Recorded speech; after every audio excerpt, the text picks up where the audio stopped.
दहेज के लालच के कारण भी नपुंसकता होती है। राणावत डाइट में आपका स्वागत है। जय श्री रामाकृष्ण। आप अचंभित किए होंगे कि दहेज के लालच के कारण कैसे नपुंसकता आती है। जी हाँ, मेरा अध्ययन है, शोध है। कई बार क्या होता है कि माँ बाप जाते हैं अपनी बेटी की सगाई के लिए और उसमें आश्वासन दिया जाता है कि हम दहेज में इतना सामान दे देंगे, गाड़ी, बंगला, धन दौलत, जो भी उनकी एक टारगेट कही हुई होती है। और कई बार माता पिता की एक व्यवस्था होती है कि अपनी बेटी को अपने से ऊंचे घर में देनी, जहाँ पे अपनी बेटी सुख पाए, भले झूठ बोलना पड़े। ये सब जानने से पहले अगर आप मेरे चैनल पर नए हैं, चैनल सब्सक्राइब करें, वीडियो लाइक करें, अधिक से अधिक शेयर करें। मैं डॉक्टर विनाश सिंह राणावत, साइकोलॉजिस्ट और डाइटिशियन, आज आपको बता रहा हूँ कि दहेज नहीं मिलने की वजह से कैसे नपुंसकता होती है। कई बार क्या होता है कि माता पिता बड़े लालची होते हैं, लड़के के माता पिता बड़े लालची होते हैं, और उसमें लड़का अगर माता का कहना मानता है और पप्पू बन के रहता है तो निश्चित है उन लोगों के लिए ये बाधक है। ऐसा वाकया काउंसलिंग के अंदर बहुत मिले हैं, जिसके अंदर व्यक्ति को नपुंसकता हो जाती है क्योंकि वो अपनी माँ शादी के बाद बच्चे को ये बताती है कि बेटा तू उससे बात मत करना, बात नहीं करेगा तो ये लड़की अपने माता पिता को कहेगी कि मुझे दहेज कम दिया गया है और मुझे दहेज की ज़रूरत है और दहेज दीजिए। हो सकता है कि जिसके पिता दुख देख के भी और दहेज दे देगा तो उनको तो दिक्कत नहीं होगी, मांगना उनका लगातार जारी रहेगा। ये एक उनकी पर्सनालिटी होती है, मांग खाने की आदत होती है।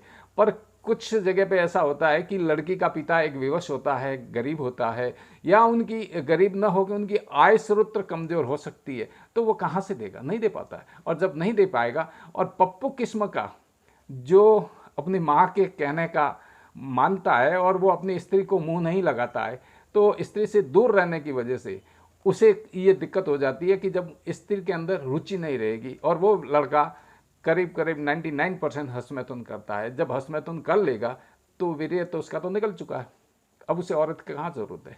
तो इस प्रकार से माँ बाप ही अपने बेटे के परिवार का दुश्मन हो जाता है। लड़की सती सावित्री की कदमों में होती है तो अपने परिवार की बदनामी, पीहर की बदनामी या पति के पक्ष की बदनामी न होने देने के कारण वो चुप रह जाती है। पर उनके श्रीमान एक प्रकार से विश्वामित्र हो जाते हैं, योगी हो जाते हैं, जो अपनी पत्नी को धन लेने के चक्कर में मानसिक नपुंसक हो जाते हैं और फिर वो शारीरिक संबंध नहीं बना पाते हैं। तब उन लोगों को भी एक काउंसलिंग की आवश्यकता होती है कि आपको जो दिमाग में एक बैठ गया है, लगातार आपके दिमाग में एक जो गलती हुई है, मनोवैज्ञानिक ये सिद्ध काफ़ी कर चुके होते हैं कि किसी भी व्यक्ति में एक गलती होती है तो वो गलतियां हमेशा लगातार रहती है। मेरा भी यहाँ पे यही शोध है कि ये गलतियां उन लोगों में लगातार रहती है। फिर लड़की को खाना पीना, कपड़े लत्ते सब दे भी देंगे, पर मानसिक नपुंसकता दूर करने में उनका साहस नहीं होता, उनकी हिम्मत नहीं होती है कि अब कैसे किया जाए, क्योंकि रास्ते तो अलग हो चुके होते हैं। मानसिक शारीरिक रूप में वो भले साथ रहते हैं।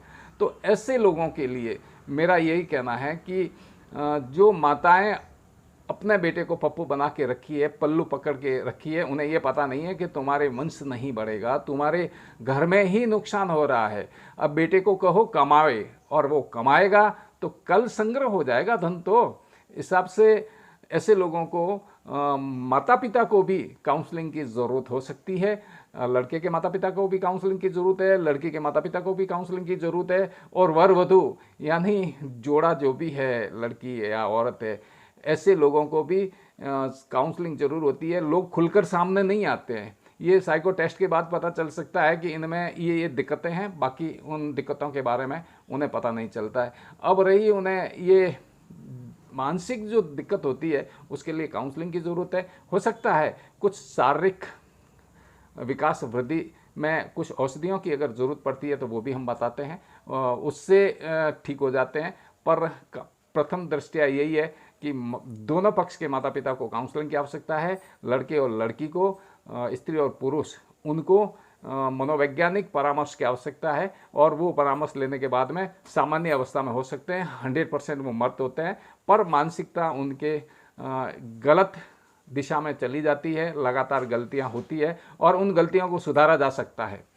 अगर आप कोई सार्थक टिप्पणी करेंगे तो सार्थक टिप्पणी का जवाब दूंगा। मिलते हैं नए अपडेट वीडियो में, तब तक के लिए जय हिंद, स्वस्थ रहें, मस्त रहें।